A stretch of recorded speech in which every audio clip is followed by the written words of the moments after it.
Sambo dan pendidikan literasi.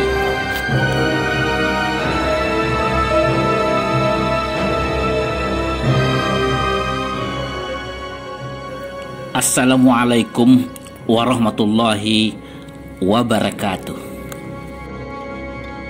Saudara, Sambo benar-benar telah menyedot perhatian anak bangsa akhir-akhir ini. Betapa tidak, kasus ini adalah sebuah peristiwa multidimensi yang bisa ditarik dan dilirik dari mana saja. Hukum, politik, ekonomi, agama, dan yang paling menarik asmara. Namun, sedikit sekali yang tertarik membahas kejadian ini dari sisi literasi, khususnya literasi informasi dan literasi media.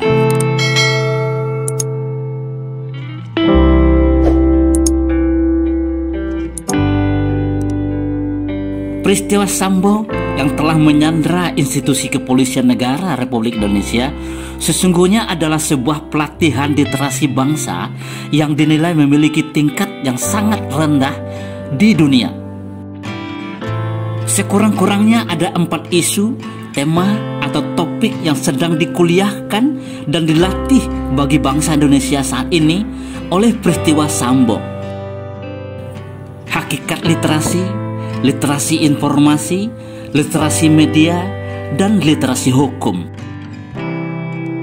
Jangan salah paham, yang dimaksudkan dengan literasi itu bukan kesusastraan seperti prosa, puisi, bahkan drama atau teater. Bukan. Kesusastraan itu bukan literasi, tapi literature, walaupun ia terkait dengan literasi. Literasi juga bukan buku. Memang buku terkait literasi. Buku itu literatur.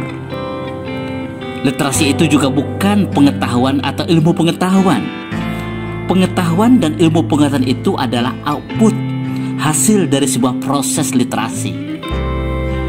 Lalu, literasi itu apa?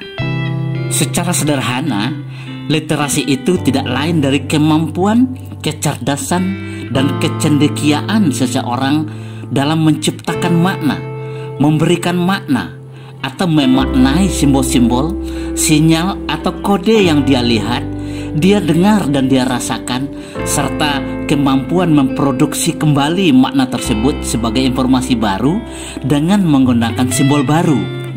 Itulah yang dimaksudkan dengan kemampuan membaca dan menulis. Simbol-simbol tersebut bisa berupa bunyi, baik yang dihasilkan oleh organ ucap manusia maupun benda atau alat tertentu, bisa pula berupa tulisan, karakter, atau aksara, atau simbol grafis lainnya, atau berupa gambar, image, baik bergerak maupun statis. Hari ini, sebagian besar simbol-simbol, bunyi, tulisan, dan gambar tersebut telah terintegrasi dalam satu media yang dikenal sebagai multimedia.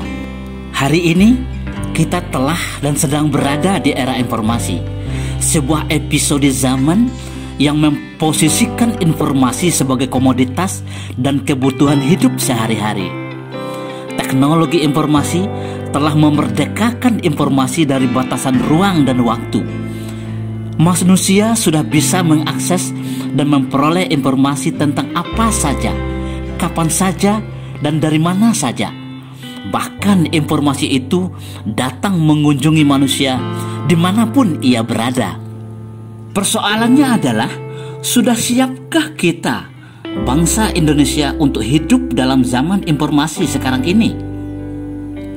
Jawabnya belum. Tidak siap.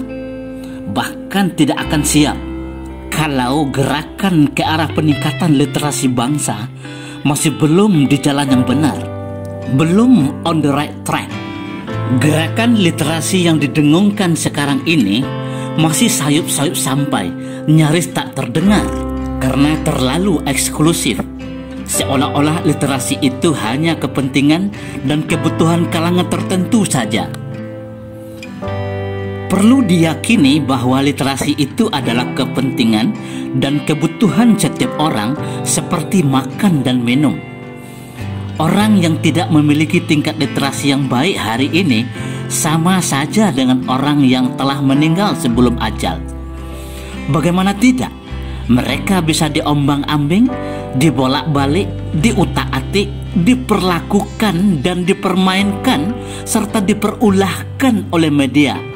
Pencipta atau pengarang informasi tak ubahnya seperti mayat hidup.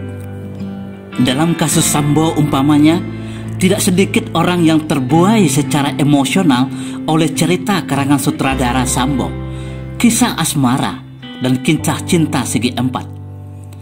Tidak sedikit juga masyarakat terperangkap oleh cerita media yang mengarang semaunya. Bahkan banyak masyarakat yang terprovokasi oleh mereka yang memiliki kepentingan dan agenda politik tertentu yang ikut mengarang cerita dari perspektif kepentingan mereka. Sangat disayangkan, sedikit sekali masyarakat yang memetik hikmah dari sisi peningkatan tingkat literasi, khususnya literasi informasi, literasi media, dan literasi hukum. Memang tidak menarik, karena yang tidak berkualitas itu selalu kelihatan menarik dan dibuat menarik. Untuk meningkatkan tingkat literasi informasi, kita hanya perlu memperkokoh 6 pilar saja. Pertama adalah kesadaran akan kebutuhan informasi, keingintahuan, kuriositas. Kedua adalah pengetahuan tentang sistem pengorganisasian informasi, di mana dan bagaimana informasi tersebut disimpan. Ketiga adalah keterampilan mengakses dan menemubalikkan informasi. Keempat adalah kecendekiaan memilah dan memilih informasi.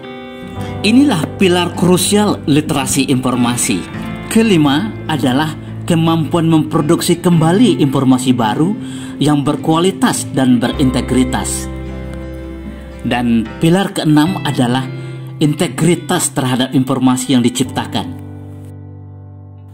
Literasi media merujuk ke kemampuan seseorang memanfaatkan media informasi, baik media massa maupun media sosial, untuk memenuhi kebutuhan informasinya. Dengan demikian, literasi media adalah aspek khusus dari literasi informasi. Ada 3 aspek kecerdasan dalam literasi media. Pertama, pengetahuan tentang dan keterampilan menggunakan piranti lunak, baik media massa maupun media sosial. Kedua adalah kecerdasan memilih media informasi yang berkualitas, berloyalitas, berakuntabilitas dan berintegritas, bukan sekadar popularitas. Dan yang ketiga adalah kemampuan menggunakan media sosial dalam merespon, bukan mereaksi fenomena informasi. Seorang yang memiliki tingkat literasi media yang tinggi selalu memiliki tingkat responsibilitas yang mapan, bukan reaktivitas spontan. Terakhir, peristiwa Sambo telah melatih kita dalam meningkatkan literasi hukum. Walaupun peristiwa Sambo telah menjadi topik yang paling banyak menyedot perhatian masyarakat akhir-akhir ini, trending topik, tidak terlalu banyak orang yang memetik hikmah, kesempatan untuk memberikan atau menciptakan pemahaman terhadap sistem hukum di negeri ini. Sekurang-kurangnya ada 2 pelajaran umum yang tercipta dalam sistem kognisi kita tentang hukum di negeri ini. Pertama, ternyata sistem hukum, setidak-tidaknya hukum pidana yang diterapkan di negeri ini, telah berhasil menumbuh suburkan tindak pidana itu sendiri. Bagaimana tidak? Sistem sanksi atau hukuman yang dijatuhkan terhadap pelaku tindak pidana yang secara sahih dan meyakinkan terbukti telah melakukan tindak pidana sangat fleksibel. Seorang pelaku pembunuhan berencana seperti Ferdy Sambo dan gengnya diancam hukuman mati atau hukuman seumur hidup atau paling tinggi 20 tahun penjara. Dengan demikian, sangat memungkinkan Ferdy Sambo dan gengnya dijatuhi hukuman di bawah 15 tahun, 10 tahun, atau 5 tahun penjara. Berbeda dari hukum Islam yang mengancam pelaku pembunuhan dengan qisas. Pembahasan tentang penerapan qisas dibahas pada edisi berikutnya.